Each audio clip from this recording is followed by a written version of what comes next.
ଯେତେବେଳେ ଆଜି ଆପଣଙ୍କୁ କେଉଁଠୁ ସମ୍ମାନ ମିଳୁଛି, ଆପଣଙ୍କୁ ପୁରସ୍କାର ମିଳୁଛି, ତେବେ ଥରୁଟିଏ ମୋ ଅନୁରୋଧ ଏଇଆ ରହିବ, ଆପଣ ଅତୀତକୁ ଚାହିଁ ଦେଖନ୍ତୁ।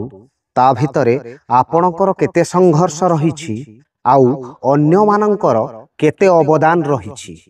ଯଦି ଆପଣ ଅତୀତକୁ ଏ ଦୁଇଟି ଜିନିଷକୁ ନ ଦେଖିଲେ, ଆପଣଙ୍କ ସଂଘର୍ଷ ଆଉ ଅବଦାନ, ତେବେ ଆପଣ ଆଜି ବେଇମାନ ବୋଲି ବିବେଚନା ହେବେ।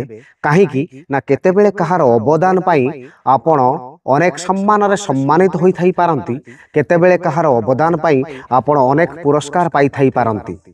ସେ ପୁରସ୍କାରର ଶ୍ରେୟ ନିଶ୍ଚିତ ଭାବେ ଆପଣଙ୍କ ପାଇଁ ତ୍ୟାଗ କରିଥିବା ଲୋକକୁ ହିଁ ଦେବା ଦରକାର, ନହେଲେ ଭଗବାନ ମଧ୍ୟ ଆପଣଙ୍କ ଉପରେ ସନ୍ତୁଷ୍ଟ ହେବେନି।